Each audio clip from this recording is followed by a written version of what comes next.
Stephen Bell.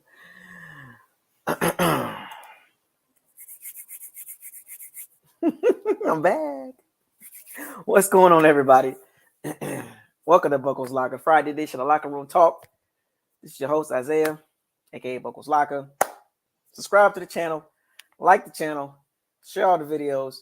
Don't forget to hit the notification bell icon to notify you all new videos that's posted on this channel. Shouts out. Powers and Seed Bandits, man. Y'all keep supporting the channel, you know. Donations are welcome. When, you know, y'all want to support the channel. I'm back for my little vacation. That's right. Gator fan, let me repeat. I have no ties to any other players that play on other teams. I am a Gator fan all day, every day. Born and raised, Gator Nation, the Swamp. Yes, one of the best college football atmospheres in the country. So don't play with me. Don't play with me about no other teams in the ACC and the Big Ten and the Pac-12 and Big 12 and the Mountain West and the MAC. Don't play with me. Don't play with me. It's all look. I'm going to choose a Gator over any player all day, no matter what, because I'm a Gator bias. So, you know, I'll take Kyle Trask over Jameis Winston. Yeah, I said it. You know what I'm saying? Facts. I don't want to hear it. Miss me with the extra. Give me Eric Rett, Fred Taylor, Terry Dean, Samaje Perine. You know what I'm talking about? Some of that stuff I'm just talking noise, but but don't mind me, folks. Don't mind me. I kill you, Jaquez Green, aka Baquez Green. You know, Chris Doran. You know, Danny Waffle, Riddle Anthony. That was my favorite receiver. I kill you. Riddle Anthony was my favorite receiver. If y'all don't know nothing about Riddle Anthony, y'all don't know nothing about that dude. That dude in college was nasty. Him and Ike Hilliard. Ooh. Ooh-wee. Javon Kearse, Brandon Spikes, Major Wright, man, I can go all day, baby. All day. I can't name nobody else outside of the Gators. You know, yes, I can, but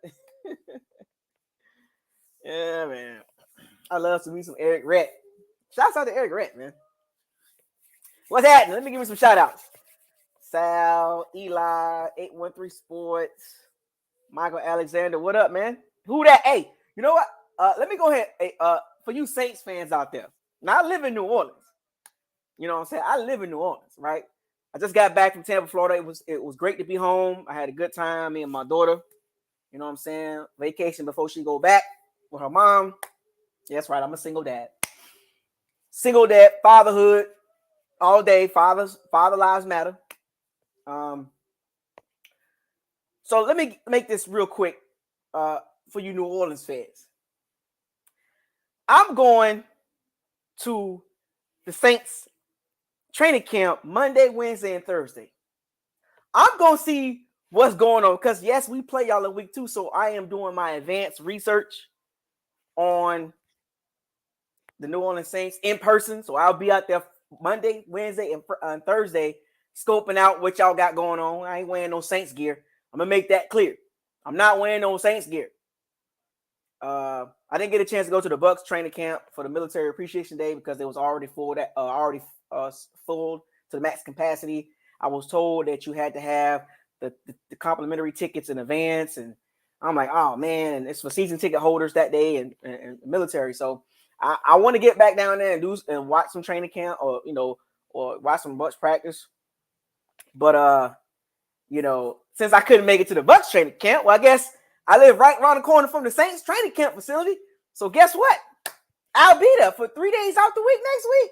And I'm going to give y'all some inside reports. And the reason why I'm doing this, Bucs fans, my Pirates and my teammates, because I want to get an inside scoop on, for one is why are we 1-7 against them in the last 8 games? And I want to see why can't we overcome this Saints problem? So I'm going to go sit there for 3 days next week and watch this team practice on all 3 phases: offense, defense, special teams, and I'm gonna watch their coaching staff and what they be practicing on. Because remember, we got the Saints week 2, so I gotta do this. I gotta do some extensive research on the Cowboys and the Saints. The first 2 games are big games. So, I'll be at the Dallas game.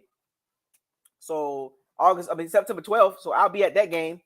So I'm looking forward to that. I'll be at Jerry's World. So if you got any tickets to the Cowboys game, you Cowboy fans and you Bucs fans that's going to the Cowboys game, holler at me. You know what I'm saying? Like, I'm gonna be at the party. I'm gonna be at the party area, party zone. You know what I'm saying? So I'm gonna be out there chilling. You know what I'm saying? Looking at the big screen, watching the Bucs come home with a victory in Dallas. I'm gonna talk so much noise. Not really. I'm gonna be respectful. But yeah, I'm looking forward to next week, man. I'm gonna have my scoop. I'm gonna get a couple videos out there. I'm gonna show y'all some videos. You know what I'm saying? I'm gonna shoot a couple videos at the Saints practice. I'm like, okay, this is what they look like. Now, from what I've been hearing, like I said, I live around the corner. So from what I've been hearing, Chris Olave and Paulson Abadibo, whatever his name is, I can't pronounce the last name. Abadibo, been shining. Trevor Penny getting thrown out of practice. So I'm gonna get to see it for myself. You know what I'm saying? Tyrann Mathieu back. You know what I'm saying? Coming to Dallas for the L. Are you crazy? Man, we gonna get that. Anyway, let me get down to Bucs training camp. It's good to see y'all though.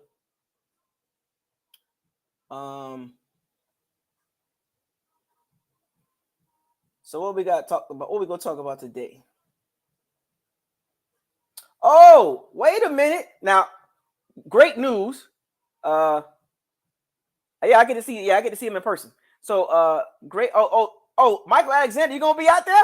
Holla at me. Now I ain't wearing no Saints gear.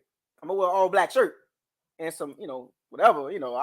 I'm not wearing no Saints gear. I'm not gonna disguise myself. I'm gonna be neutral.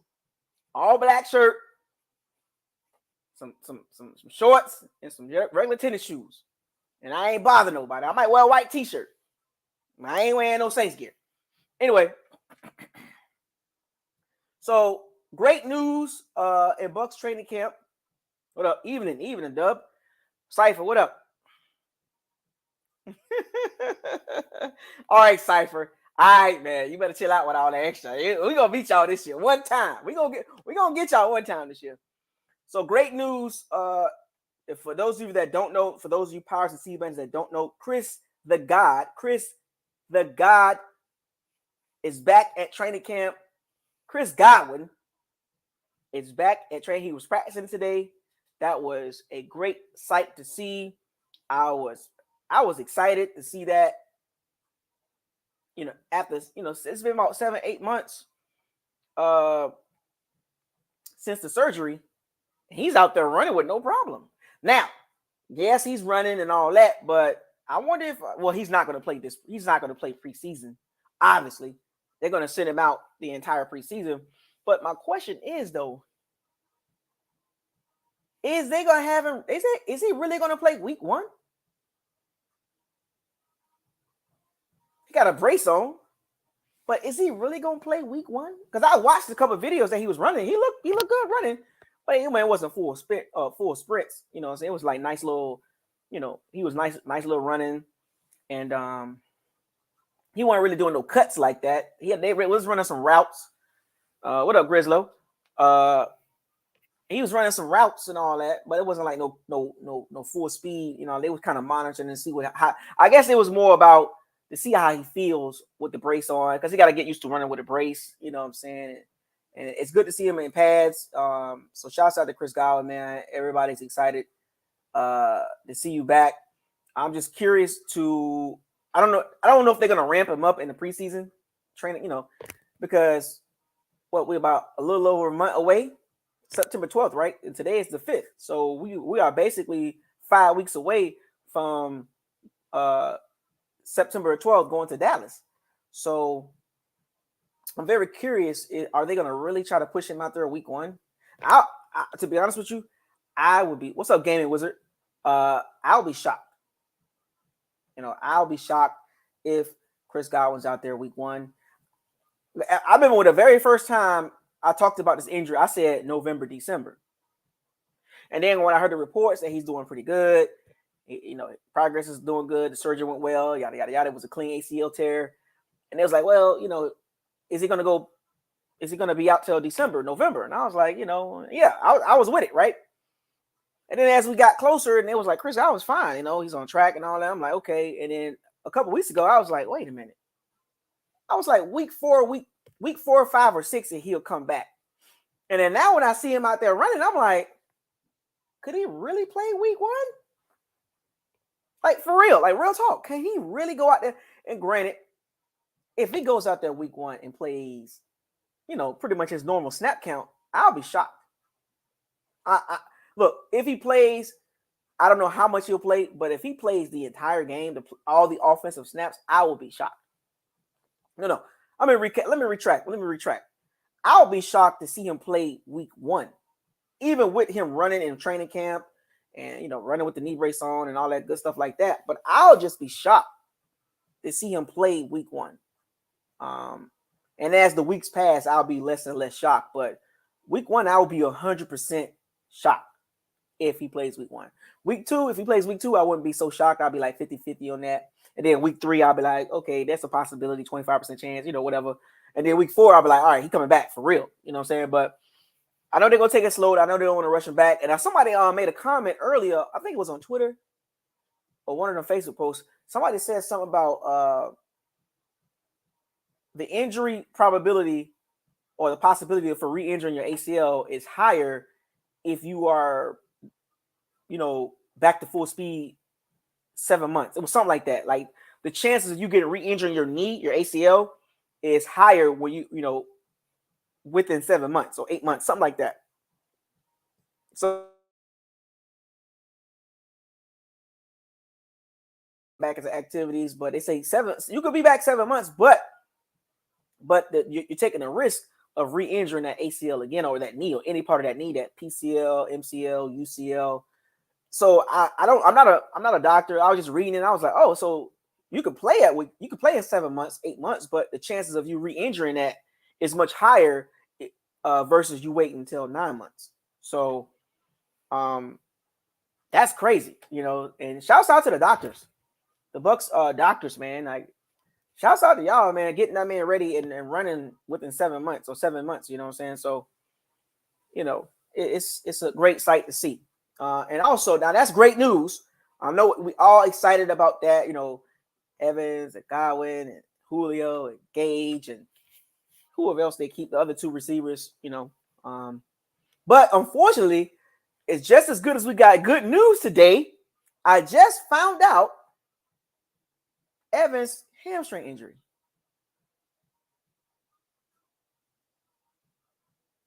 I was born at Tampa General. I was born at Tampa General, May 17th, 1980. What's up, Jason? Former athlete. What's up, man? Yeah, he got hot. He shotgunned Gator some Gatorade in a can. But Mike Evans, unfortunately, injured his hamstring. Hamstring. I said hamstring. Hamstring. He injured his hamstring today. What did I tell y'all about the Bucs? One of the few things that can stop us. I gave y'all 3 of them. Injuries, number 1.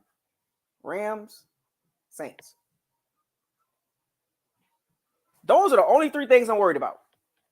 Outside of that, of course, I'm a little worried. But yeah, I'm just talking about, like, oh my goodness, like, I really got to be like, look at those 3 things. I got to look at injuries because injuries can set us back.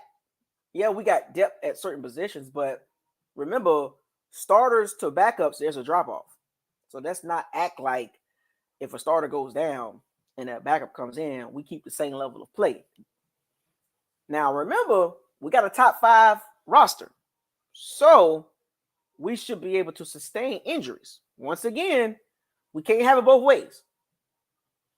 You can't scream, we got top 5 roster, and then when one of our starters get hurt, you running around here talking about go sign this person, go sign that person. You can't do that.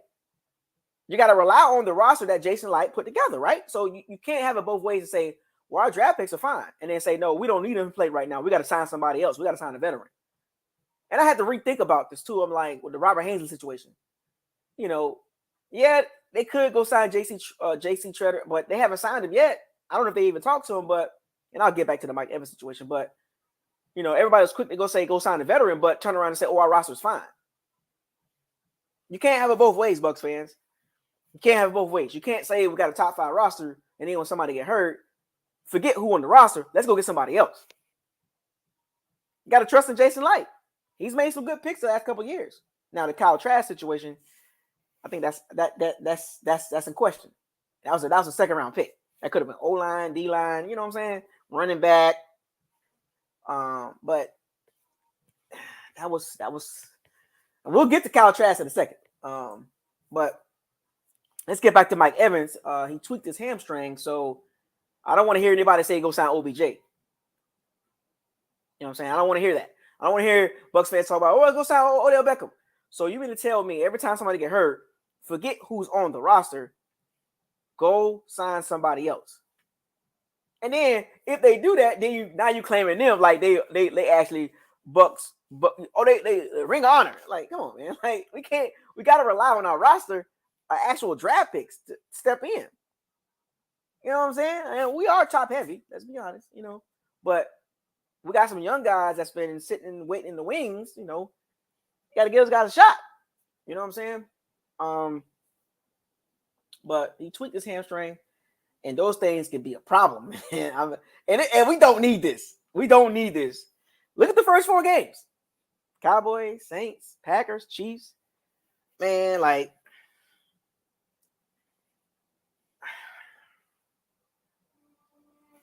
I'm just saying, man, like, got to keep that in question. I mean, keep an eye on that situation. I don't care if it's a tweak. Oh, it's not a big deal. It is a big deal. Hamstrings, I don't care if it's a tweak. It's a big deal. It's a big deal to me because Mike Evans lately, he's been hurt. The last couple of years, he's starting to wear and tear. And, we definitely need him week 1. Definitely need him in week 2. We can't go out there with Russell Gage and Julio Jones and expect us to bomb away on the Saints secondary. I mean, I'm just being real. Now, let's go back to the Cowboys game. I was watching some Cowboys tape on Trayvon Diggs. That boy get toasted left and right. He got toasted by undrafted free agent. CD Lamb toasted Trayvon Diggs on a go route because he plays inside out. Forget the slants and the hitch routes and the in routes and the post. Just run straight by Trayvon Diggs because guess what? He waiting on you to stop and cut and curl and all that. Teams are going to bomb us away on Trayvon Diggs. I'm just saying, Trayvon Diggs going to give up a lot of yards this season because if you can't guard undrafted free agent, dude burnt Trayvon Diggs. So we definitely need Mike Evans for week 1. Now, I think we can still beat the Cowgirls without Mike Evans and without Chris Godwin. I mean, because we got a top 5 roster, right? We could beat the Cowboys. Offensively, the Bucs can still move the ball with Julio Jones and Russell Gage and Scotty Miller and Tyler Johnson or whoever the other 2 receivers they keep with Cameron Brate and Kyle Rudolph, right? Leonard Fournette. We could beat the Cowboys without Evans and Godwin, right? Top 5 roster. I'm just giving y'all perspective here. You know what I'm saying? So we can't have it both ways. So I want to make sure we understand we can't start screaming injuries, and in the same breath, when somebody say your roster trash, you want to defend your roster, which is fine. I'm gonna defend it with you, but I'm not going to go out there and say, oh, because of injury we lost. I can't do that. I can't do that. I can't say, oh well, we lost that game because of injury. But in the same breath, we got a top 5 roster, which says that means your backups are really good. What's up, John McGee? I want to make sure y'all put it in perspective here. Can't have it both ways. So the Mike Evans injury, might want to pay attention to that. It might not be a big deal to some of y'all, but to me, yeah, Mike Evans is my guy.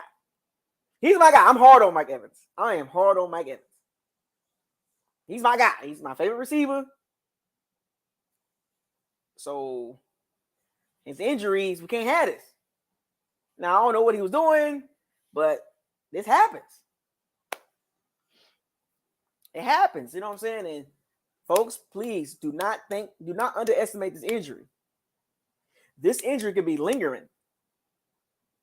And it was just a tweak. A tweak can be something that pops up in week 3. We need Mike Evans for week 1 and week 2. Well, not really week 1, but definitely week 2. We need Mike Evans in week 2. We need him at 100%. I don't care how you spend that, but we definitely need Mike Evans for week 2 because I want us to beat the Saints, for real. I am tired of these Saints fans coming in my channel talking noise about y'all can't beat us and y'all trash and y'all this and that and this and that. I'm tired of that narrative. So, in order for the Bucs to beat the Saints, even in New Orleans, for week 2 in New Orleans, got to have Mike Evans for us to have a chance. Got to have Mike Evans on that field, healthy, 100%. No 85% Mike Evans. We don't need tweaks. For those of you that play high-level football, mid-level football, or even low-level, at a high level, you know what I'm saying? Like, or you hyper-athletic, you know about hamstrings. I do. I pulled a hamstring. I've tweaked a hamstring. And when I say tweak a hamstring, you can feel it when you try to explode. What's up, SK? When you try to explode with a tweaked hamstring, you can't do that because you'll pull it some more. You're putting more stress on that tendon or that muscle. And for those of you that play basketball, baseball, soccer, football, hamstrings is no joke because you got to run. You got to move with your feet. You got to be able to cut, explode, push off. I'll never forget having a hamstring injury. It's one of the worst feelings ever. When you want to play so, I remember I had put some icy hot on my hamstring. It worked for a while. I remember I sat out about 4 weeks. I tried to come back and play. I had my leg wrapped with some Tiger Balm. I went out there and played for the first half. And second half, I went to explode, or end of the first half, I went to explode.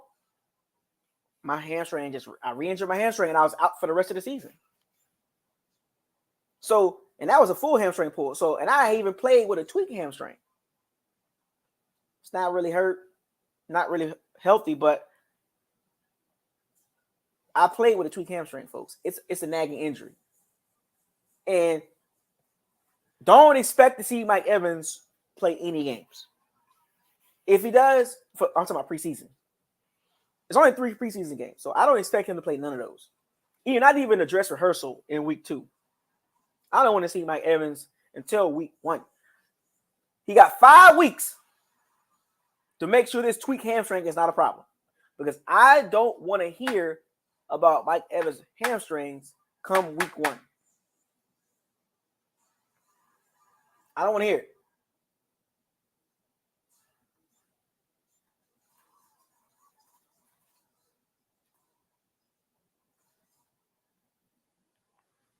So that's a minor injury, not concerned. Yeah. Of course they're gonna say they don't want anybody to get any information or look. If you don't think the Bucs acting funny with their injuries, their injury report, look at Ryan Jensen. It don't take this long to figure out if your ACL or your MCL is sprained or torn. It don't take this long. They being so secretive about injuries, and they're not telling the truth. We gotta wait till the swelling go down. It's been about a week, fam. The medicine and the technology that we have, they can figure it out if it's a knee injury. Period. Right away. About 3-4 days later, that report should have been out saying this is what's wrong with Ryan Jensen's injury. But yeah, here we are, a week, talking about we still don't know. We still waiting for the swelling to go down. Well, correct me if I'm wrong. Once again, I'm not a doctor. If you have any injury that requires you to wait a week before you can figure out what's wrong, that's a red flag. Especially when it comes to your knees, your legs. It don't take a week to figure out what's wrong with your legs, your knees, your hamstring, your ankle, your foot, your toes. It don't take a week. MRIs can be done after 3 days, 4 days. I had an MRI done. So when it comes to the Mike Evans minor hamstring, man, look, I don't believe that. And I say that because, not saying that they lying, but I'm just saying, like, yeah, it's a minor hand. It's an injury. That's the point I'm trying to make. I don't care if it's minor, major. It's not that. It's an injury. It's not a major injury. It's a minor injury, but it's an injury. So with the Ryan Jensen situation, we are a week later, and they don't know what's wrong with his knee. What are they hiding? So with the Mike Evans situation, yeah, they say, oh, it's not no big deal. Okay, well, if that's the case, then next week we should see Mike Evans out there in practice, right? So if you don't see Mike Evans practice next week, then it was more than a minor injury, right? I'm giving y'all from a perspective of a tweaked hamstring. If he just tweaked this minor, no big deal, a couple days rest. So you got, Saturday, Sunday, Monday, Tuesday, Wednesday. You should see Mike Evans out there Tuesday, Wednesday, running with no problem. If it's a minor injury, if it's just a tweak, it's like it's a tweak. He felt something kind of like Okay, so next Tuesday, Wednesday, if Mike Evans not practicing, well, there goes your minor injury. Now that goes from minor to what? What's the next step after minor?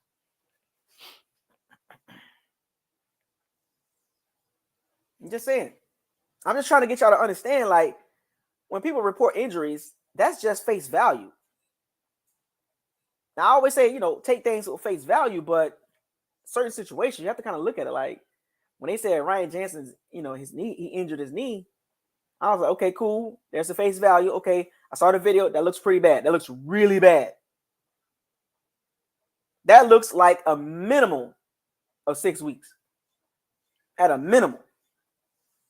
And then the reports came out and said, oh, it looks like close folks close to Ryan Jensen's team saying it's pretty bad. They're going to wait for the swelling to go down after a couple of days. Then they'll do MRI and all that stuff. A couple of days pass, nothing. 2 more days pass, nothing. Oh, he'll be back, November, December, hopefully. Why would you say I don't like the fact that Tabo said that. Because you put it out there to the fans. Now a lot of us thinking, oh, November, December. Nothing's true right now. But for one thing that we do know, the injury is serious. And him being a center, you got a squat.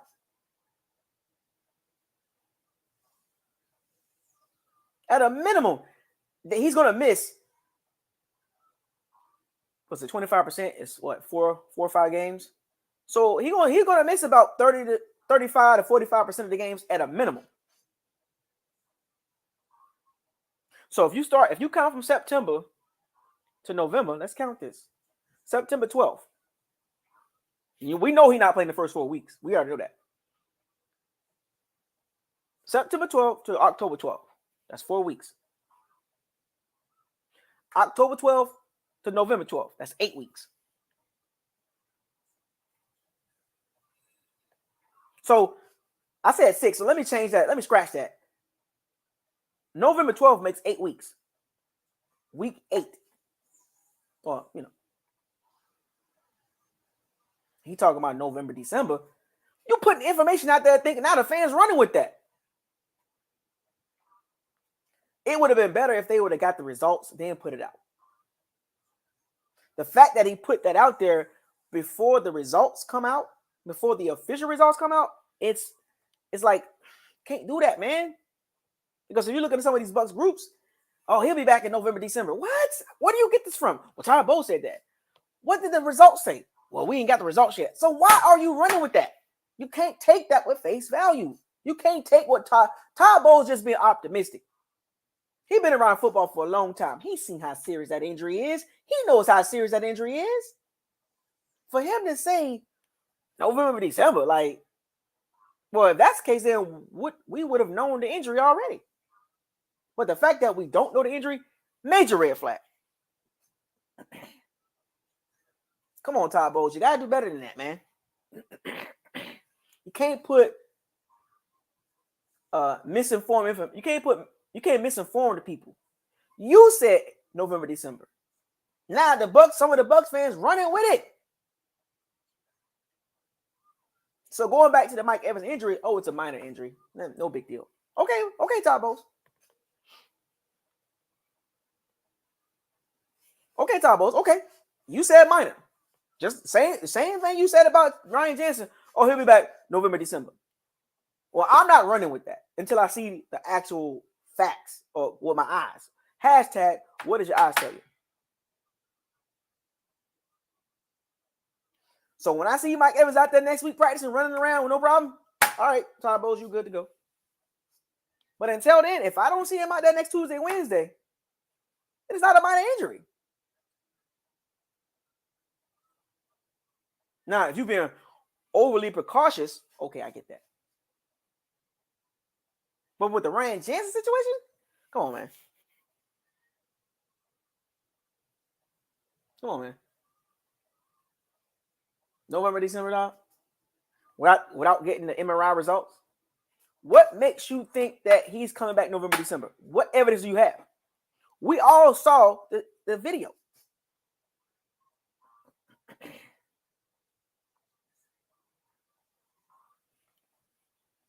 Two months. That's 8 weeks. That's right at that's halfway through the season. We got a late bye. Well, week 13, I think. Week 12, week 13. So, well, that's in November.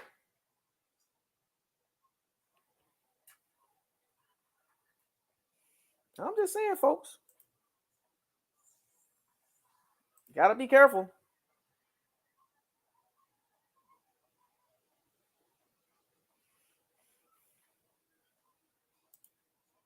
That's all I'm saying. That's all I'm saying. What's up, Johnny? But anyway, overall, now, as far as the Bucs training camp overall, look, doing pretty good. Doing pretty good, man. The young guys out there doing their thing, which some of the guys are kind of making that jump, right? You know, Tyler Johnson. Let's say Darden looking pretty good out there. Scotty Miller catching deep balls. Rashad Perriman not really practicing like a lot right now because I think he's dealing with some injury or whatever. Zion McCullough doing good. Tryon getting some good reps. Hainsley out there doing what he got to do. Nick Leverett.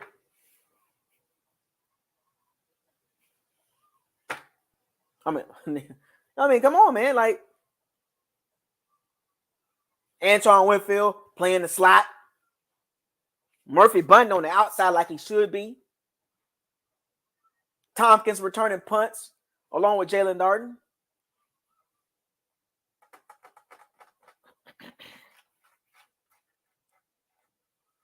I haven't heard too much about Logan Hall. I don't know why. They keep that under wraps. I don't know. But I haven't heard too much about Logan Hall. But I've heard about Logan Ryan, Russell Gage, Antoine Winfield Jr., Zion McCullough. Now, I know some of you probably wondering, well, why he hasn't mentioned a certain guy that we really want to know about, the future. Kyle Trask. I know y'all want me to talk about him. Mixed results. Some plays he does. Some practices are good. Some of them are bad. Mixed results. That's the best I can give you. From what I've been reading, mixed results. But I told y'all, I'm not gonna write that young man off until preseason over with.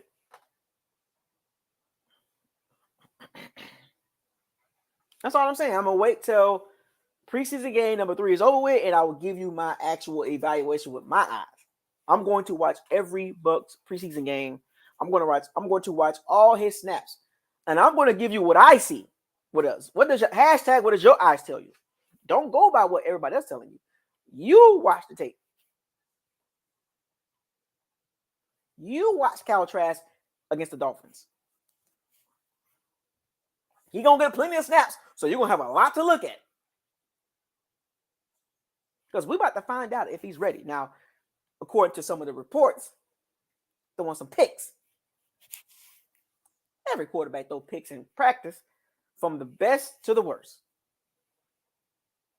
I mean, Zach Wilson hasn't thrown an incompletion yet. What you think about that?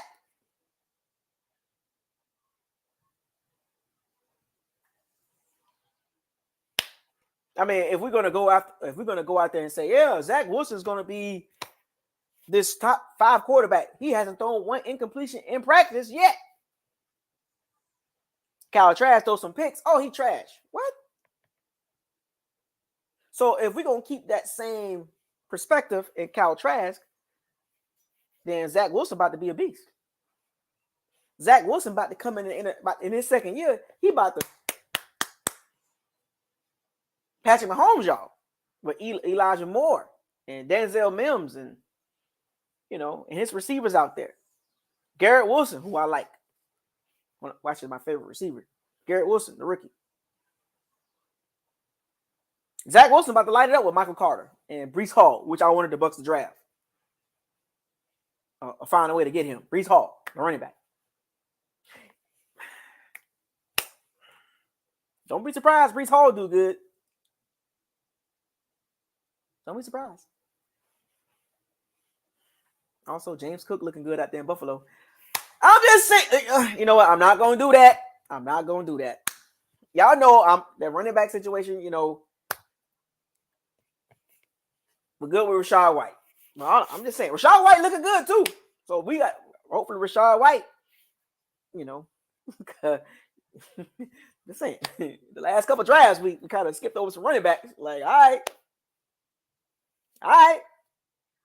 Rachaad White, fingers crossed. He looked good. He made Keanu look bad. So Rachaad White, I'm pulling for you, bro. Don't be like Ronald Jones. Please don't be like Ronald Jones. Be more like a prime David Johnson. Because if Rachaad White don't work out, then I got to go back and look at the last couple drafts. Coulda, shoulda, woulda, right? And here we are again, because we did it in 2017. Dalvin Cook, right? I hate to bring it up, but had James Cook right there, a couple years ago. We had Jonathan Taylor, J.K. Dobbs, said Akers and Swift. We don't need it. All I'm saying, could have got one of them young studs. I'm just saying. And not paid $7-8 million for a running back. I'm just saying. But I've been checking out Buffalo. James Cook looking good out there.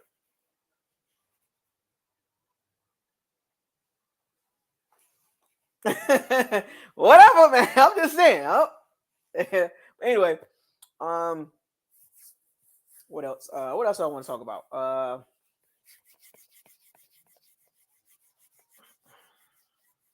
What else? I haven't heard too much about Anthony Nelson in training camp. Now, every time I read the reports and the recaps, I don't really hear nothing about Anthony Nelson and Nacho. I don't really hear too much about William Golson. Vita Vea doing this thing, right? Vita doing this thing. Levante, Devin White, they doing their thing. Winfield, Logan Ryan, they doing their thing. I haven't heard too much about Murphy Bunting and Jamel Dean. You know what I'm saying? But a lot of the focus has been on Logan Ryan and Winfield Jr. in the secondary. So,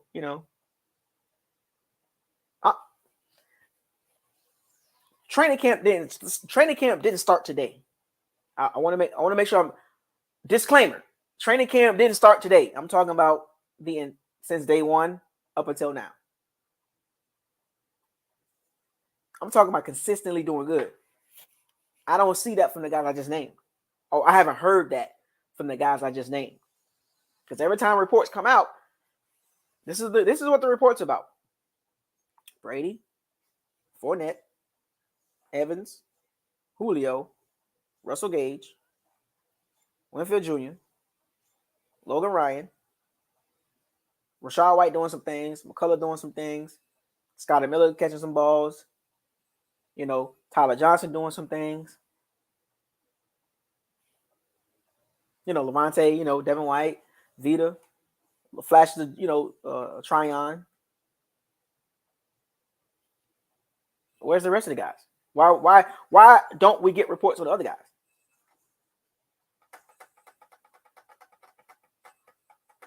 I'm just saying.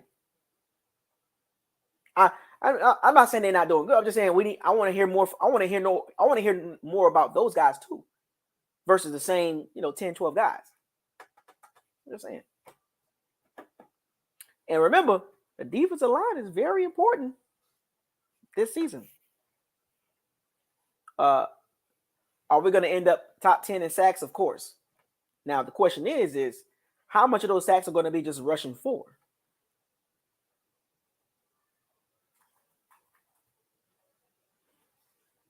What if we get 45 sacks and 30 of those sacks are blitz sacks and 15 of them are just regular pass rush? 4 guys rushing. That means you've doubled your output blitzing versus rushing 4. The more you blitz, the more exposed you become, because every defensive package has a weakness.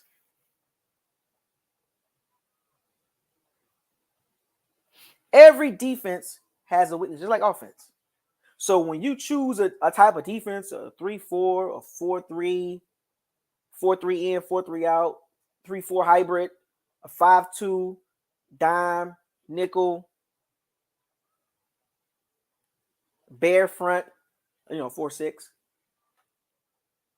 No matter what you choose, there is a combo breaker for every defense.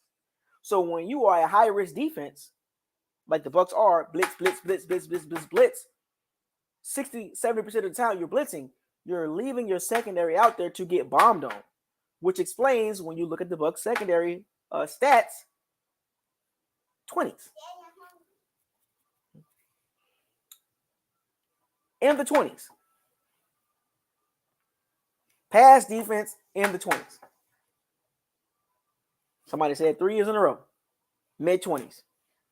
Oh, that number is not really like that because the team's been playing catch up. That's not the point. The Bucs shouldn't give up yards, period. That many yards you should not be in the 20s.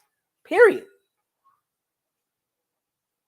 The Bucs pass defense should not be in the 20s, but unfortunately, they are right there in the 20s.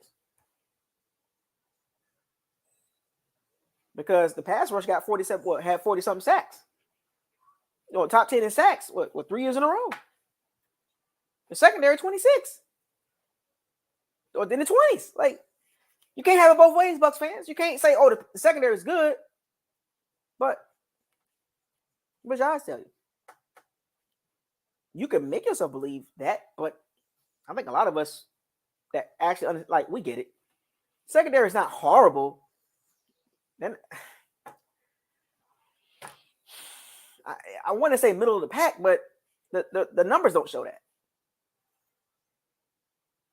The numbers don't show they're a middle of the pack secondary. You get what I'm saying?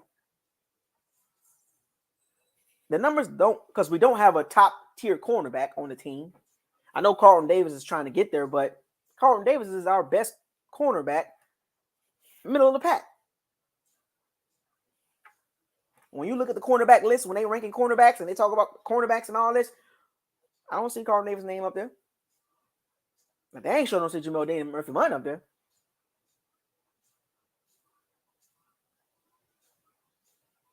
I don't want to see the Bucs pass defense in the 20s this year. I want to see the Bucs pass defense in the middle, the teens. There's 32 teams in the NFL. The Bucs need to be between 12 and 16 pass defense. Now, the run defense might take a hit, drop down to what, 5, 6? That's fine. Because my eyes tell me the Bucs don't have a top 15 secondary. They give up too many big plays. They give up too many They give up too many first downs. The completion percentage is too high. The passing yards is too high per game. The completion percentage is too high. The third down conversion rate is too high. Big play rate is too high for the Bucs to be a top 15 secondary. Now, if the Bucs have the talent to break that, I don't care what these old media talking about. Oh, yeah, the Bucs defense is top 10. Most of that's based on the run. And that's facts. It's no way around that. Most of that total defense, the total yards per game allowed, that's mostly because of run defense. If the run defense wasn't good, the Bucs would be a bottom 10 defense. But because of the run defense is so good, the teams don't even need to run the ball.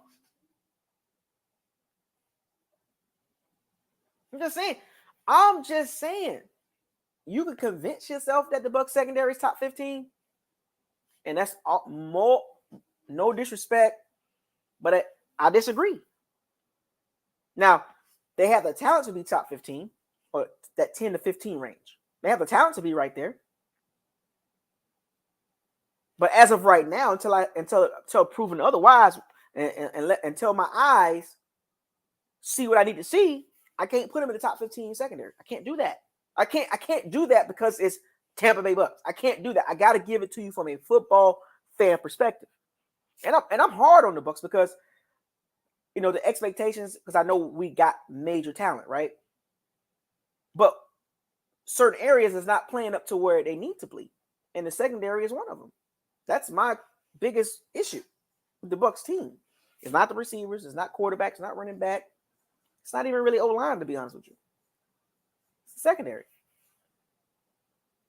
For the last several years, and some of you can back with me. Y'all can back me on this.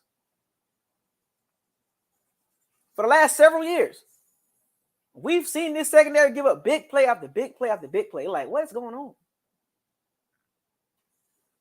Because, you know, if the Bucs don't get no sack on that blitz, first down, you're like, oh, God. Now, every now and then, they'll make some plays. But a lot of the times, you see them giving up big plays. And once again, I'm going to go back to say this. Like, some of us are literally watching these games and don't want to believe it because it's like you want to believe that every part of the Bucs is top tier. It's not true. I'm giving y'all the cold hard facts. Tape don't lie. Every area of the Bucs is not top tier as far as groups. Bucs secondary is not top tier. It's not top 15. Like, and it pains me to say that, but I'm just being a real Bucs fan.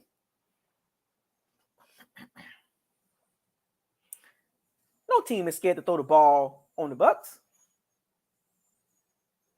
You know what teams come in when they play the Bucs? The team say if we block their blitz, they food. They barbecue chicken.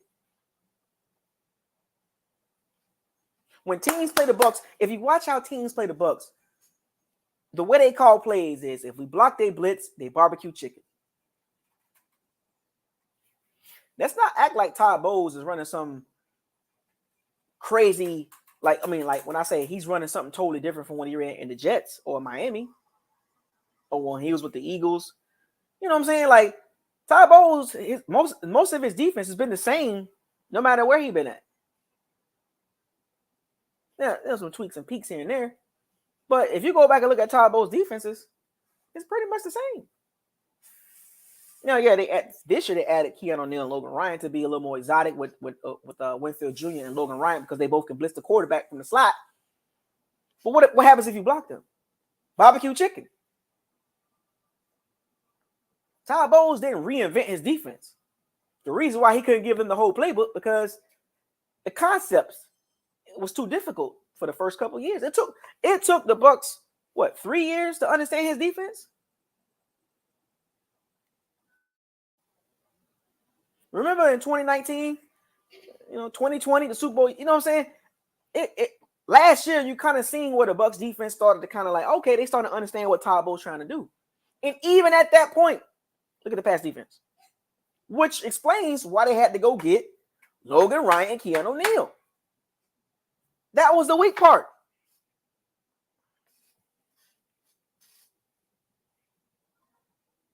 If you block the Bucs blitz, barbecue chicken 70% of the time.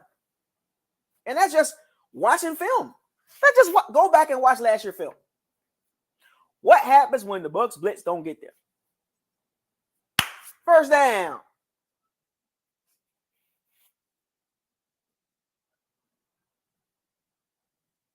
Matter of fact, what happens when the Bucs only rush 4?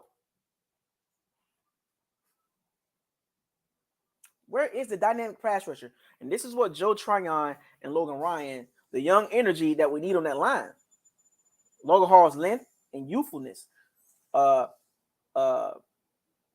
Tryon's length and youthfulness, because you can see what the Bucs are doing.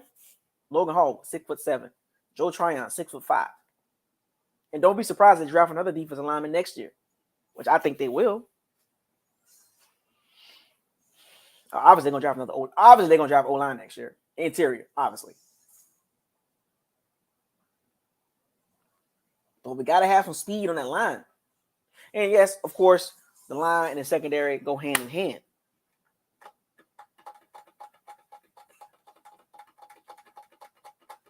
Yeah, Anthony Nelson, 6'5". So the Bucs, before Logan Hall and Joe Tryon arrived, the Bucs were just big and slow.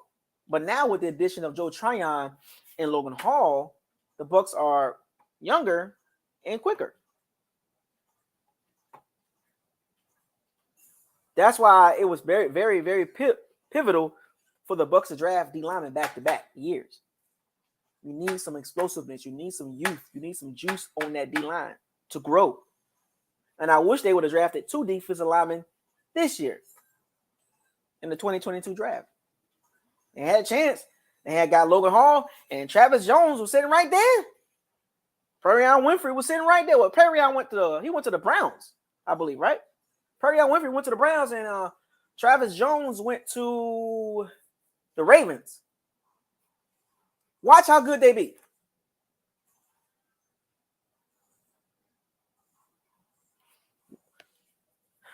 There's going to be some rookies I'm going to be watching.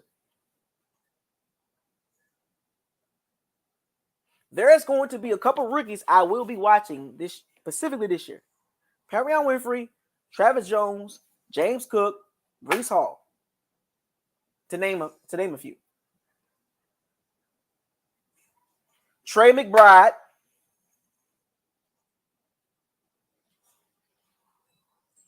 And the reason why I'm watching those guys specifically because probably could have got them. Don't get me wrong, I'm going to be focused on the Bucs. I'm going to be focused on the Gators, of course. But some of these rookies I'm going to be paying attention to because they were there when we, and even Devontae Wyatt. I'm going to be looking at him too. Because those guys were there when the Bucs was ready to pick. And the Bucs went somewhere else, which is fine. Logan Hall, I'm cool with that. That second round pick, Luka Decky, okay, cool. Okay, great. When I'm watching Travis Jones, I'm watching Perion Winfrey, I'm watching James Cook. I'm telling y'all. Anyway, I'm going to bring my Pirates and by Sea Bands on here, but today, I'm not going to be on here for like 2-3 hours this time. So I'm going to do one-on-one conversation. So these exchanges in the locker room today will be much more shorter because it's one-on-one. So as you come into the locker room, be mindful, I'll give you about 2-3 minutes. Well, I'm not going to say 2-3 minutes, but the max is 5 minutes. You know what I'm saying? But at any point we can, I can move on, but I'm just giving y'all a max. So I'm going to put the link in the chat room.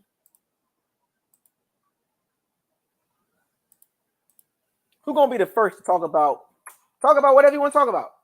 Training camp, Bucs training camp, Bucs news, period. You know what I'm saying? Like players, coaches, whatever. And then if another team team, another person from another fan base, if we get somebody from another fan base that's on the schedule, I would like to talk to one of the fans that one of the teams that we playing on the schedule, one of their fans, the Browns, the Steelers. I'm gonna try to sort y'all out on Twitter and some of these YouTube channels. You know what I'm saying? But we're gonna kick this off. Remember, I'm doing one by one today. I'm not doing the big group today because the big group tends to go to 3 hours, and I don't want to do 3 hours again. So we're gonna do 2 to 5 minutes up in that range. So just be mindful. So we're gonna bring Bucs Skull Gang in here. The link is in the chat room if you want to come into the locker room, and please be patient as y'all come into the chat room. If you want to come in and talk, be patient because I'm doing one-on-ones today. Remember, 2 to 5 minutes. What's up, bro? Yeah, man. This defense, I think you was right. Hands on. The secondary needs to be better. You're definitely right. Uh-huh. But the Super Bowl defense was good. The defense we have in the Super Bowl run. Uh-huh. I don't know why we can't play the same. Consistency. Yeah, but where we see if we have consistency, we shouldn't have no problem get back to the promised land. But it's hard. It's hard. Every year is hard. Every year is hard yeah, to. Every team go through this. Every yeah. team, every team go Super through Bowl hangover. Now we passed that. Yeah, I know. But here's the thing, though: the kicking game. Man, I like the kicking. I like the kicker. The 50+ yards. Right. Both of them are Yes. good. Both of them are good. I don't know who's gonna win. Do you believe Ryan Skackup or you believe in the other kicker now? When you're a pro guy, That young kicker, he perfect. you think he's better than right? But when the game's it's not about it's not about being better in this situation. It's about who's cheaper. But if the game's on the line, who would you trust more, a younger guy or veteran? Who would you trust more? My rule of thumb when it comes to the any competition, when it's a young guy and a veteran guy, if the young guy is performing at the same level, you go with the younger guy. Hoping not Robert Aguirre again, please, Lord not. Right, but real life, a real game is different from practice because the pressure, the scenario, the wind. You playing on a lot because in training camp, you comfortable, you in a controlled environment inside. Sometimes I was wondering that too. Because it looks good. Right, and you got to think about it too. With the kicker situation, it was a bugaboo. It's been a bugaboo since 2009.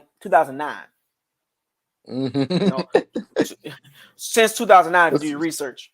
I know that, bro. I know. I just want a permanent kicker for real. I want a hopefully, permanent kicker. Hopefully, our and we have special teams, and then you got the breakdown of special teams. The kicking game, I know. Field goal kicking, punt, and then you got punt return, kickoff return, field goal. It needs to be better.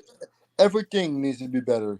That whole unit needs to take a jump up. You know what I'm saying? I got a question for you. Which wide receiver will get cut in your opinion this year? Who do you think is going to get cut in the receiver room? Oh, that's hard. It's hard to say it right now because I can't really make those predictions until the preseason games. That's why I'm kind of holding off on. Okay. I'm holding off on that type of stuff. The Cal Trask situation, the receivers, the kicking game. I gotta see it. Do you think that guy Zion McClain? Do you think he can get starting role at corner? Well, you got to look at it, right? 5th round pick. He's going to be on special teams. Tall, rangy, fast. Corner. Murphy Bunton and Jamel Dean up for contract next year. Mm-hmm. He could lose their job. Can't sign them both. One of them going to be gone. It all depends how much money we have. That's a whole nother conversation. I know. I tell you this much: negative $76 million over the. We over the cap. So oh my God. We got to cut some. We got to get some money that money pushed down the line, kick that can down the road. Wow. But do you think Rashawn White will be the starter week 1 comes at running back? No, not week 1. I can definitely say that. Now, running RB number 2. Now, but like I said, I gotta see him in preseason. I just hate to make those He predictions. looks good. He looks good though, man. He looked good. Looking good. He looked good. I just gotta preseason. I can't really make no But for that predictions. thing, You know. are you still believing about the Fournette situation still? Losing weight thing. Do you think that might be due? I don't care about all that. I'm not even worried about that. I know. What do you think about the Tom Brady thing? People complaining about the Tom Brady situation now. He take a sick leave or guess whatever he's doing. He might have a family problem. They're Man, making just had that a a big birthday, deal. man. He just had a birthday. Yeah, I know. Because he come up to camp today, they're making it personal. They're making that a big deal. Tom Brady can fart. They're gonna be like, oh, he farted. You know, like. I wonder because it mean a trade because he doesn't want to participate in camp. And what's he? I heard not gonna play in preseason. Blah blah blah. They're making that a big deal. Who gives a crap if he doesn't play in preseason? Right. Preseason. Well, we Really? got a couple games. You know, we got 3 games to see what these guys can do as far as the backers. We pretty much know the starters. Outside of that center situation and that left guard situation, we pretty much know the starters. Robert Hensley won that job, guaranteed. We'll see. You know, but you got anything else? I know we got some other guys behind. Yeah, I know. Yeah, this wide receiver 4. It might be maybe Scotty Miller, Tyler Johnson. I don't know where. Or if how about this? If Godwin doesn't play week 1, it's gonna be Julio Jones, 2, then Gage, then Scotty or Johnson. I don't know. Remains to be seen. Yeah, the defense needs to get better too. Man, Shaq Barrett looking good. He's going back to his first year with the Bucs. Man, look like he's doing great. Shaq Barrett, Dominic Shaq Barrett could be back. Possibly. We're gonna see. Yeah, I'll let you go now. People can come in now. Peace. All right, appreciate it, Bucs Call Game. You're welcome, bro. So we got Big Bucs. Oh, we got Big Bucs, and we got John McGee. Right at the Big Buck. What's up? What's up, man? So touching on this Mike Evans thing, it's not surprising. He been on Bucs for what now? 8 this year, 8 or 9, if I'm not mistaken. Mm-hmm. When does he went to training camp and ain't ever tweaked his hamstring? I'm just saying. So I'm just like, man, golly, when I saw that, I was just like, oh well, that ain't. I'm like Chris Godwin. I look, I'm like, wait, well, this is what I'm thinking with that Chris Godwin thing. Yeah, he came out there in pads.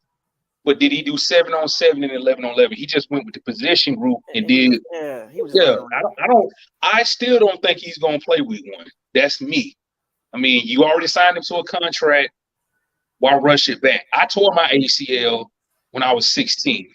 Now, that was over 20 years ago. So the advancement of technology and stuff, it can be done, but I wouldn't chance it. That's just me. I would make sure I'm fully ready to go. Like my balance is equal on both legs. Like I'm not shifting all my weight to my right leg, how most people do on a knee injury. Because you're gonna have it where how you can, like for instance, just getting up off the ground. Yep. How you come up on your right leg when you're used to your left leg. That's gonna play a big difference. How you just push yourself up instead of using your leg power to come up. Also, it's gonna be a mental thing too, where if you get tackled the same way you got hurt, you'll think for a split second you hurt. But when you get back up and you see you ain't hurt, a lot of the jitters and nervousness gonna go away. A lot of that stuff, like a lot of your feel, can come back to you. Like if you used to doing cuts, accelerating and stuff, you'll be cautious at first. But then after those first couple of hits, similar to the way you got hurt and nothing happened, he'll take back off if he's there. It's like you know, with that Chris Godwin situation, to see him out there running was great, but it was just, you know, you could see it like it wasn't no he wasn't out there. You know, it was kind of like just jogging around. So I don't. My level of shockness would be over 80% if he played any of the first 4 games. I would be surprised. That's me. You had surgery done in January, and you telling me, and you report to camp 6 months later. and say you're cleared. I mean, 20 years ago, they said the ACL recovery time was 6 months to a year. Now they say the average time is 9, and you show up like that. That's why I'm just like, Yeah, that's But why I was then like, again, somebody said it, man. It was like you are more high risk injury to re-injure that again if 7 months. At 7 months. yeah, and then, like I say, your knee has to, it depends on how bad the tear was. If it was just a clean It was tear a clean tear. and just it was a clean tear, because see, I like myself, I had cartilage damage and they had to realign my knee. So, it's okay, that's straight. But the other thing I wanted to touch on real quick, secondary members and receivers that are in the contract year. Like he pointed out, you ain't heard nothing from Sean Murphy-Bunting, Jamel Dean. Here's another one. You ain't heard nothing from Mike Edwards, and he's in a contract year. And you brought in how many more safeties in free agency? Logan Ryan and Ken. What does that tell you? What does that tell you? Right. Hey, are you on the chopping block? Then think about this. The last 2 years, who's the backup nickel slot back? Cockrell. Mike Edwards. It was weird because they had Cockrell playing safety in training camp last year. He was playing safety, then injuries at the cornerback. They put him back to the cornerback slot situation. And then now you hear Winfield is practicing in the slot. So I'm just like, okay, Mike Edwards, what you doing? Because I mean, he can be a ball hawk. Because I still would never forget his rookie year. That dude should have had about 5 or 6 picks. 4 of them should have been like picks because he dropped hella passes his rookie year. And I don't know if they bought them in for competition. And then I honestly think in a hybrid situation, if Neal makes the 53-man roster, is he gonna be like a linebacker in nickel coverage? I was just curious, like, because watching him play linebacker in Dallas, I was like, Because I mean, when we signed him, I was just like, how are we gonna use? Because he's a thumper, but his coverage ability ain't. You saw what Rashad White did to him. I'm gonna say his coverage ability is not there at safety. Unless he's like a Troy Polamalu, got great instincts, but he couldn't cover to me. He just had great instincts. So that's things that I've just been wondering about. Like guys in contract years, you haven't really heard anything. But then again, I know this is training camp. You really may not see anything until the first preseason game, second preseason game, etc. But truthfully, in my opinion, I don't believe most of your starters going to play the preseason anyway. I mean, I get it. Game number 2, the dress rehearsal. I mean, at best, right? I mean, you guess, but like I said, this is my thing. Brady can sit there and say all the right stuff, saying that he wants to work and get the timing down. Dude, you've been playing over 20 years. Don't give me that crap about no timing. You know where to put the ball at. Them guys get paid millions to catch the ball regardless of the timing.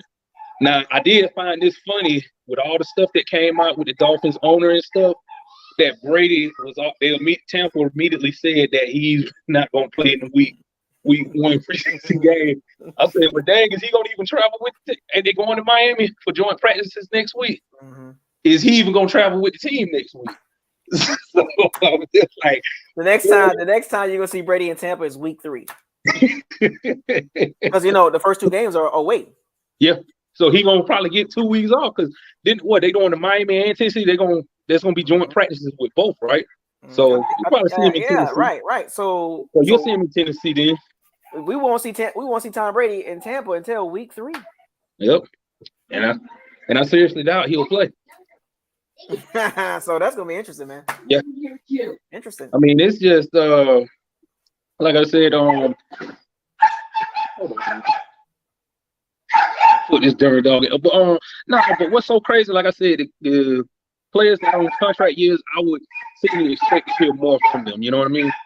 So, I'm like you. What's his name? Nelson. Haven't heard much from him.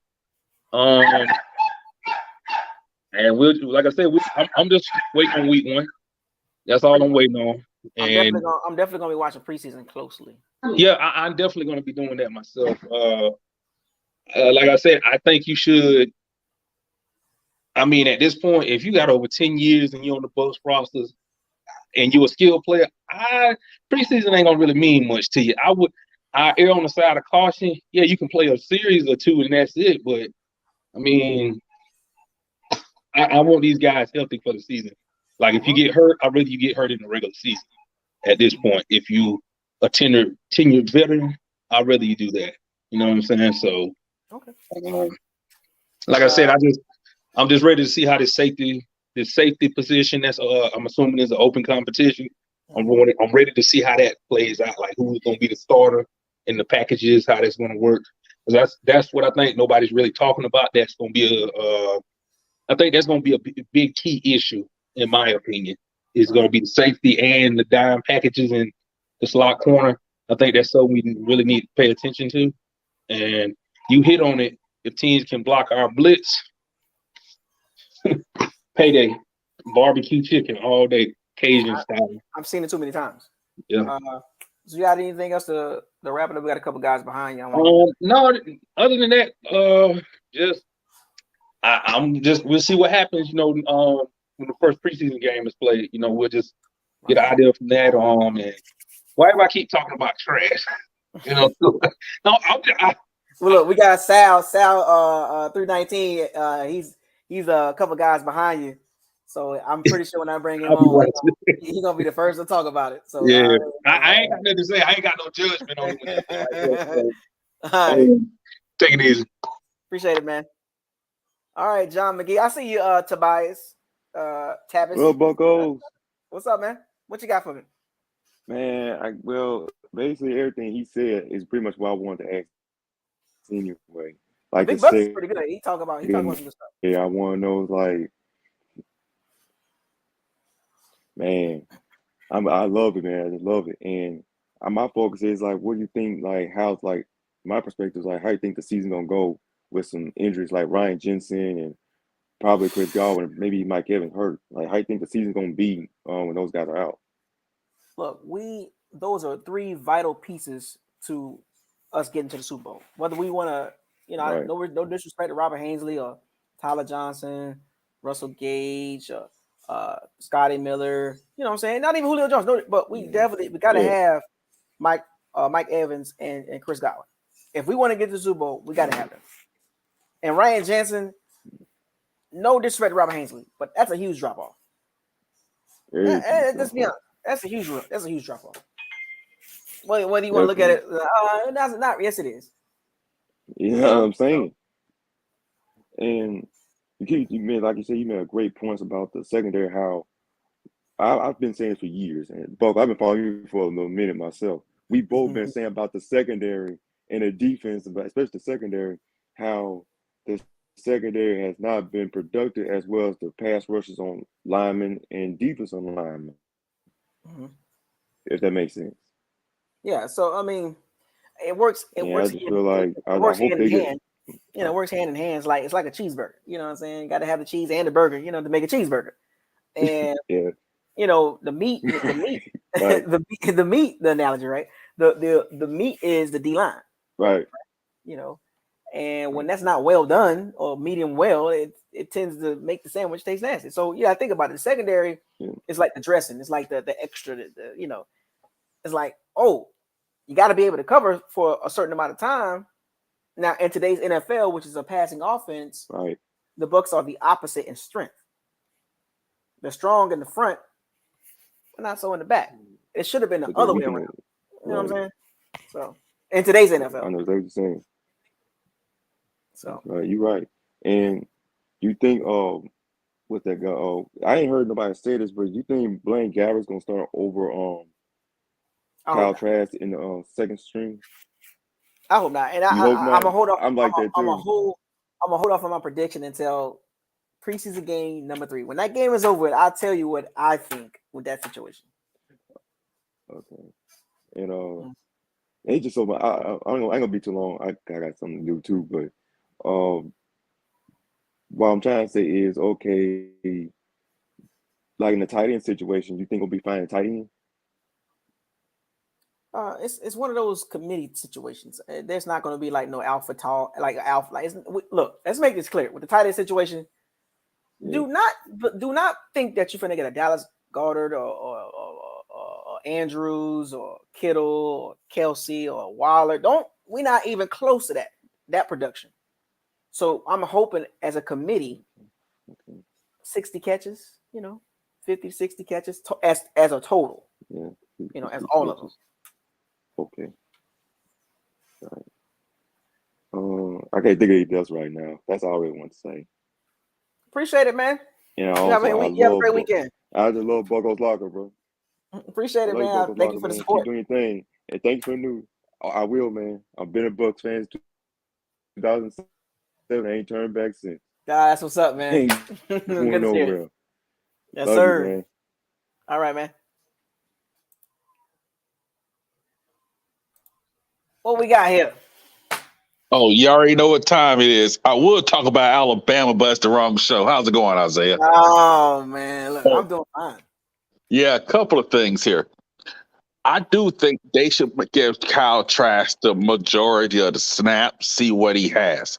Because even if he's not good, this kind of draft is going to have at least 5 quarterbacks in the first round, and the Bucs should be able to get one. Even if your guy Richardson of Florida, I think should stay in school, but if he comes out, then he may still be a first-round pick, But you got a couple of those guys, so I wouldn't even panic. But it's still good to see what you have.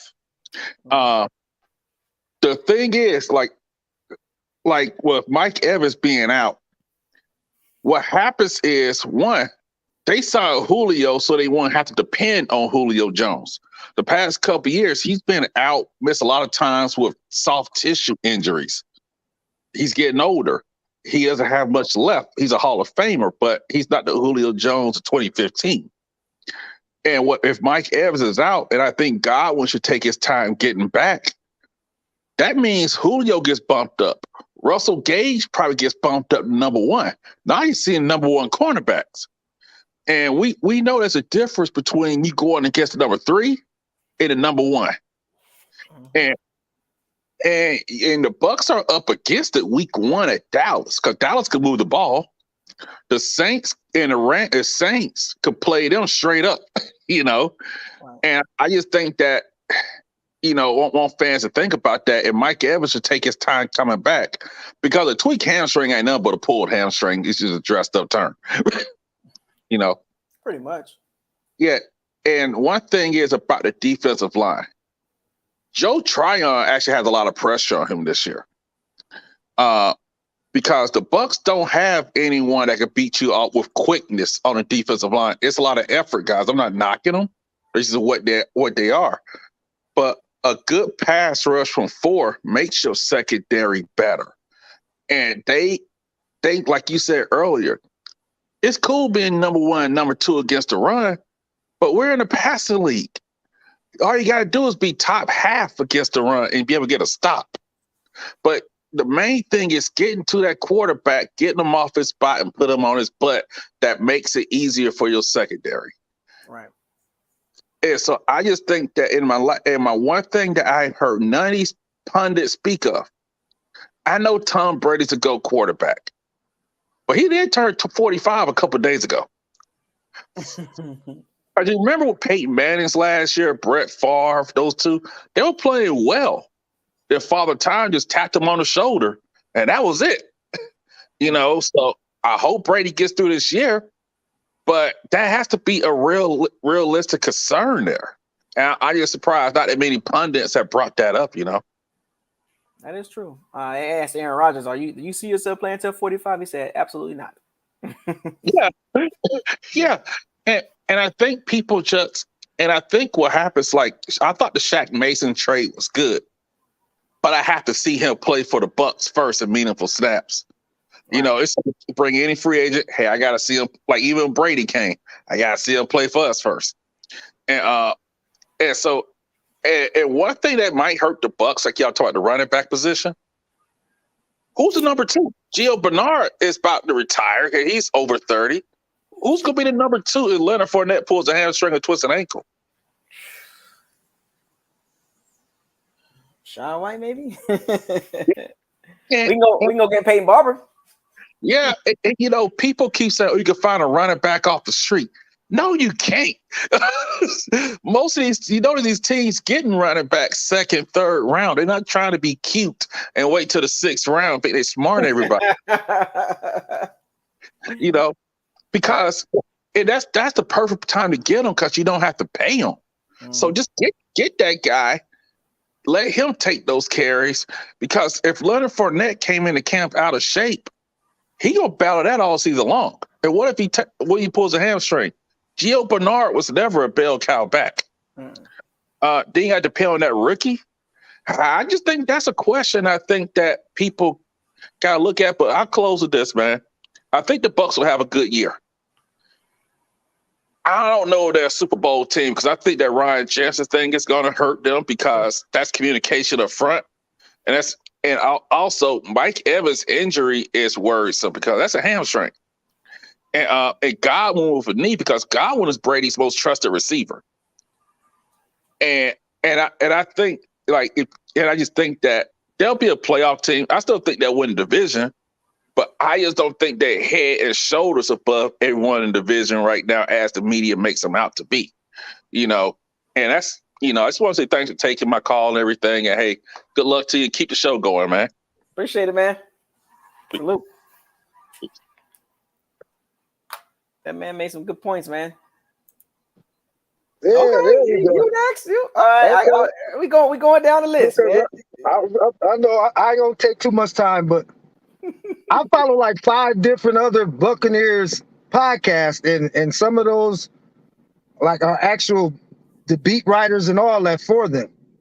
Now, I don't know what y'all been hearing, but I've been hearing some different things. And I know you've been waiting on me to talk about Kyle Trask, so I'm gonna get that out the way quick. They said the other day he damn near had 7 picks. 3 of them was picked off and 4 were dropped. I'm just leaving it at that. I know.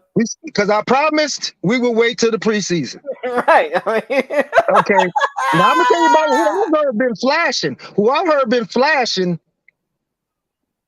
I would say Rachaad White has been looking very good. So I don't know why dude thinking that, he might be a rookie, but he's out there. He looks good. I think he's definitely number 2. He's definitely number 2. He got some juice in him, man. He got some juice. Yeah, he got juice. That dude look nice. Now let's talk about what the last guy was talking about, worried about Dallas. Dallas is down. What? Michael Gallup gone. They just lost Washington. They down to a rookie and a walk-on behind CeeDee Lamb. I'm not really worried about them passing the ball all over the place. And they ain't gonna really run on us like that. So I'm not worried about I'm more worried about the Saints week 2 than Dallas week 1. They struggling. I'm more worried about them than Dallas. Dallas ain't they ain't gonna do too much. Now I know that. Yeah. Now y'all said I ain't heard nothing about the cornerbacks. I've heard different. I've heard my Dean been looking real good. He had 2 picks in a row. They said he's looking all right. He's gonna be okay. I ain't really heard nothing about Sean, but they said Sean been getting beat on the outside too, bro. So it's looking like he might be on the he been getting the majority of the snaps because they said they've been trying to let him see. They already know what they got with Dean, so they're trying to let Bunting get a little more ticks in. But from what I'm hearing is the rookie McClellan is looking better than Bunting is. Yes. So looking like that's the one that's going to be out of the picture. Now, as far the little 5'7", 5'8" guy that we picked up undrafted, he been shining. Yeah, I mean, he's been shining. He's hungry. You damn right. And he's catching the ball. I seen him make some pivot moves that I was like, whoa, yeah, he's twitchy. He's very twitchy. I'm not too. They say Russell Gage is unguardable right now. Unguardable. They said he's unguardable. Nobody can stay with this guy. As far as Julio, he's doing okay, but it's short, medium range stuff, which is fine because I don't want him pulling no hamstrings. Boom, and I'm glad they doing that with him. Right. Now, the Mike Evans thing, they said he tweaked it, but they said it wasn't that bad. And I know you said they might be, the line or whatever, but they said he actually could have kept practicing. For precaution, he's the top guy. Bubble wrap. That's it. Bubble wrapping. Go sit down somewhere. You good, bro. We need you for week 2. That's what I'm not worried about. We need you for week 2. We need you. Hainsey is what I'm worried about. Because they said he been getting blown up. They said Hakeem Nicks been eating that boy's lunch. They said Vita been eating that boy's lunch. Steeny been getting his lunch ate too. Yep. So those that guard and that center position is what I'm more worried about. I said it. So we better take that $9 million and probably go get old boy from Cleveland. So the longer we wait, the worse it's gonna get. Exactly. I didn't see enough of Hainsey the last 3-4 weeks, and from what I've been hearing, it ain't looking good, bro. We need to go get somebody, and time is of the essence. We need to get them acclimated right now. Right now. What are you waiting on? This dude is what he is. He still ain't ready. I don't care who he was practicing with over in the off season. It didn't help much. Just saying. AJ Shipley. Yeah, okay. Yeah, you've been practicing with him. You need to go back and practice a little more. Defensive end, try hard. I'm not worried about him. He's looking good. They said he's fine. Yeah, he looked good. He's fine. They said Logan Hall is fine. I'm not worried about him either. I haven't heard. I mean, they said he's too fast. He's fast, quick, twitchy too, and he's powerful. I'm not worried about him. I'm not worried about that D line at all. I'm not worried about them at all. Even Hakeem, even though he's old like Sue, he's faster, quicker, and twitchier than Sue. He's been getting in the backfield. They said he could have had a sack. They said the D line was eating everybody up the other day. Yeah, they were tearing Fournette up too. They was he was getting hit all in the backfield. He couldn't get nowhere. I'm not worried about. I'm not worried about that. But I am concerned about. One other person. They said Edwards finally was shining a little bit. They said he lit somebody up, which isn't his thing. They said he lit somebody up the other day, and he had a couple picks, which is what he does. Mm-hmm. So, he is what he is. I'm not for sure if he's going to be the starter by week 5-6. I think. So you think Logan Ryan and I mean the Logan Ryan signing? You think that's going to cut some of his time off? I think so.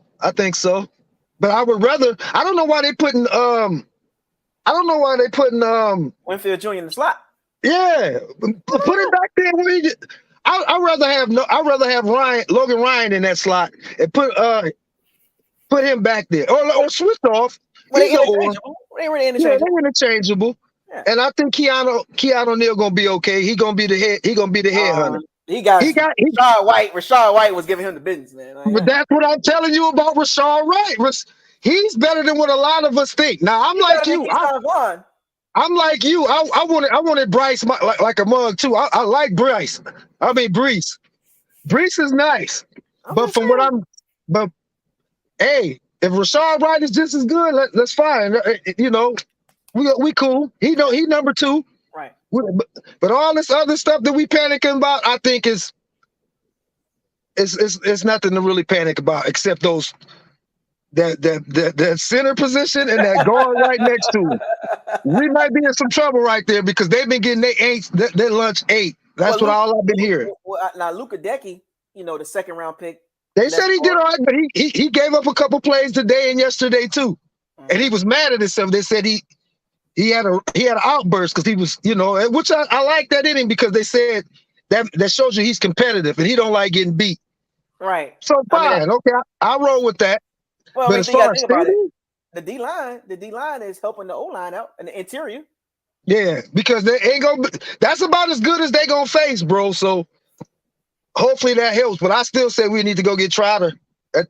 Hainsey ain't it? He been getting his lunch 8 every week. That's all I'm hearing. It's either Vita or it's Hicks. And now they said Nacho was eating him up today. They teaching him a lesson.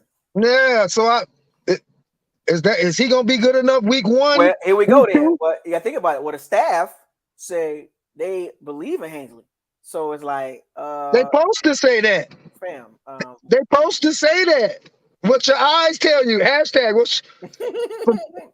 Y'all believe in him, but yet he's steady getting beat every week. He looks small. Like he looks slow. Like yeah, he's not it, man. Okay, maybe he might be a good backup, but we better go get Trotter. You better now. I said, you remember last week we talked about. I said we might need to sit on that $9 million.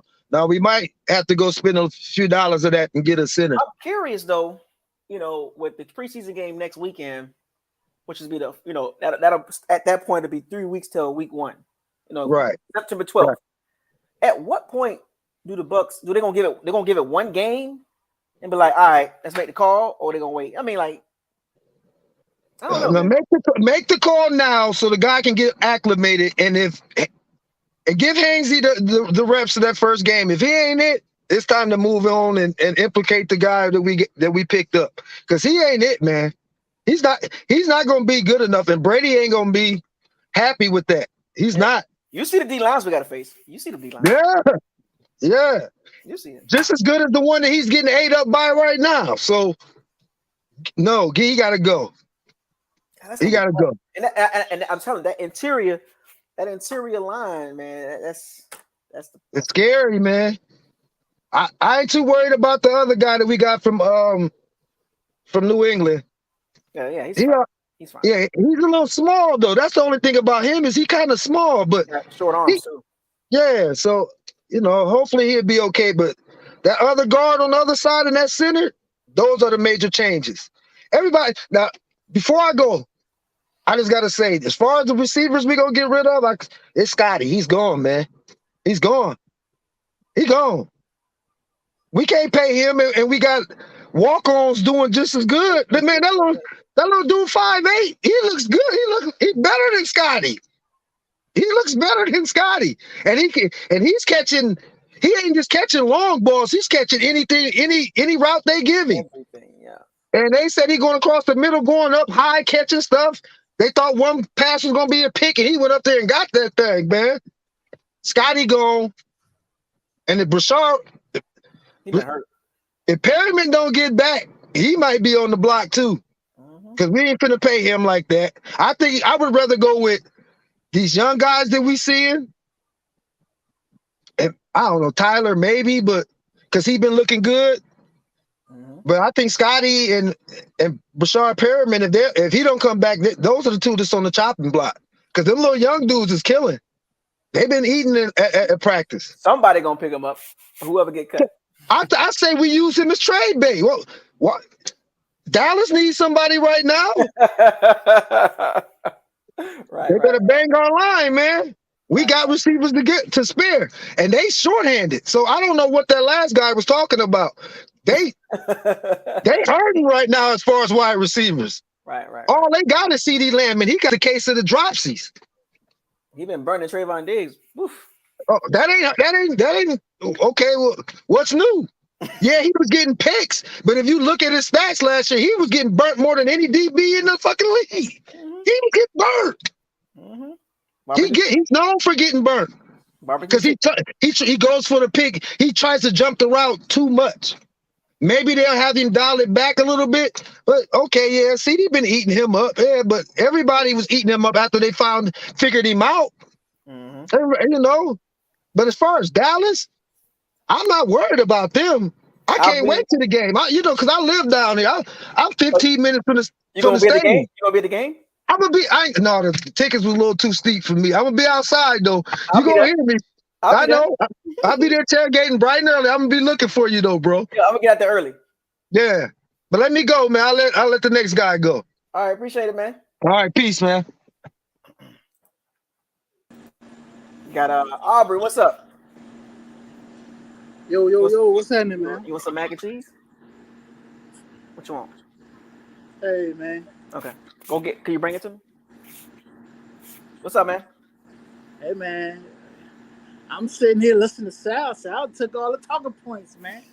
God dang, Sal been on one tonight. God dang, he had that thing on his chest, god dang on. Oh, man, that's what's up, man. I like it, man. He's funny, man. Yeah, but he was making good points, man. Right. I'm not going to be redundant. He had good points. A lot of guys had some good points, so I'm sitting here thinking. I mean, you can piggyback all those points, man. I mean, because, the point of views are always going to be different on how you see things. Like, even though it's the same topic, but you might see something a little bit more, Yeah, detailed. I'll be honest with you, man. This quarterback situation, that's the thing I've been kind of focusing on and pondering, throughout the day at work and stuff like that. for us to not look at Jason Light in a certain light anymore, contracts got to work, man. Because Sam Mills from Houston, right? You went to David Mills. Sam Mills was the linebacker, but David Mills, man, the boy said he looking good, man. He went in the same draft. He was a fourth round pick too, I think, right? I believe so. Same draft, man. So, I know, we got quarterbacks coming out next year, but I mean, if we got to go that route, that's the route we got to go. But I think the last time we were on, you broke down the salary cap, and I heard people talk about Jimmy Garoppolo maybe, but unless he's taking a team friendly deal or something, that ain't gonna happen. I think he could be serviceable, like a stopgap or something. I don't want that. You don't want that? Hey, go young. You got to go young, or you got to go at the top. Yeah, I mean, no, no stopgap, man. Yeah, but we talking about. We talk about next year or whatever. That what's gonna hurt us this year is the center and the guard. Ali Marpet was a huger loss. Now that we looking now with Jensen going out, that's because he can play center. Because Ali Marpet can play center too. That's a huge loss.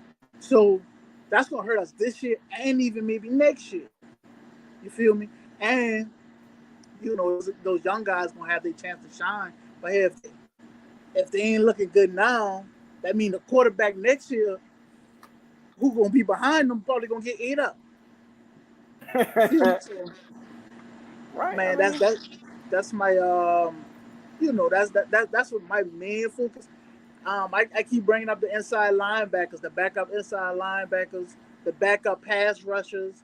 What those guys looking like? I ain't hear too much people talking about them.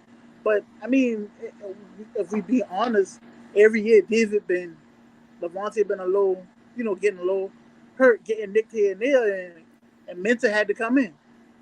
So I mean, if we leaning on Kyle Britt, not Kyle.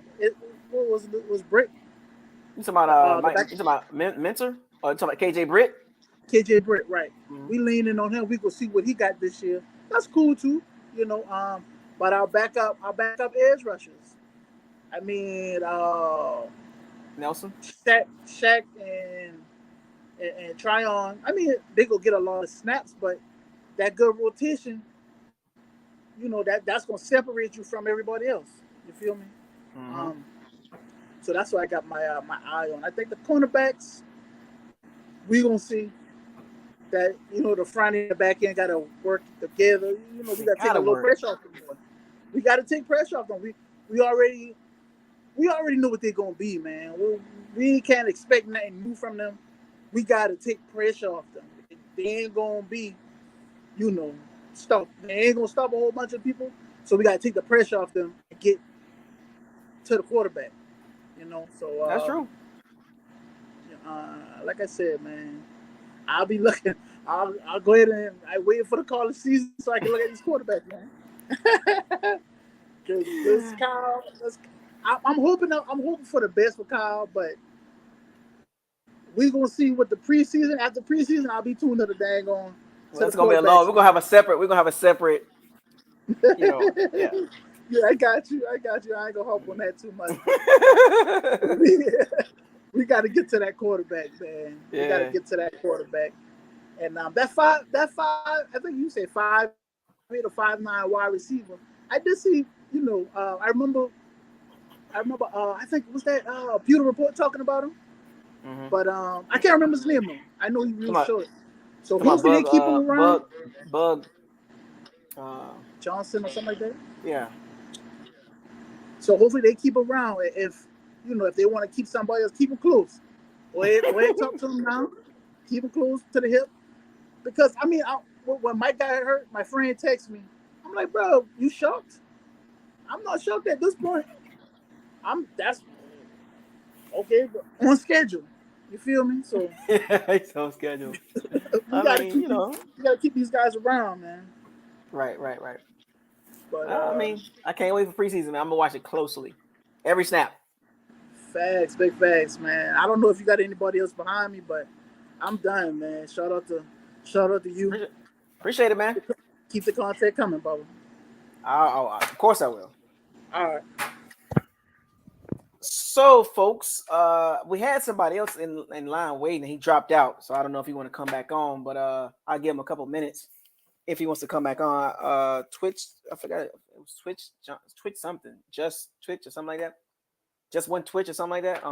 But if he doesn't come back on, let me go ahead and close this episode of Locker Room Talk. Today's discussion was mostly about training camp and who's been looking good and who hasn't been shining. And haven't heard about this person. You hearing about this person, and sprinkle in a couple of updates on the Godwin and Mike Evans situation. We talked about the secondary, of course, as we're gonna always do. We touched on Kyle Trask, everybody's favorite topic, and we're gonna have a separate video for that. We'll get to that, trust me. But outside of that, man, it was a great conversation. Great hearing from you guys. It's good to hear different aspects of what somebody else sees versus another person, what they seeing. We just saw it today with Sal and Tab. They see something different from what they see. And Tab got concerns and Sal don't have concerns. So it's great to have this dialogue, and it's all love. Agree to disagree, but at the most important thing is respect. We all in the same ship. We're all going in the same direction. Super Bowl or bust, right? So we're not always gonna see eye to eye. It's okay. Stand on yours. You know what I'm saying? And stand on it. If you think it's concerns, stand on it. Don't back down. If you think it's no concerns, stand on that. And you'll get challenged either way, agree or disagree, but just be respectful. And we always get that on this channel. This is why I like talking to you guys on Fridays. It's always great to hear from you guys. And I told you, I'm putting out videos every week, 2 minimum. You know what I'm saying? And some weeks you might get 3 or 4. I did a podcast yesterday. No, was it yesterday? No, it was. It was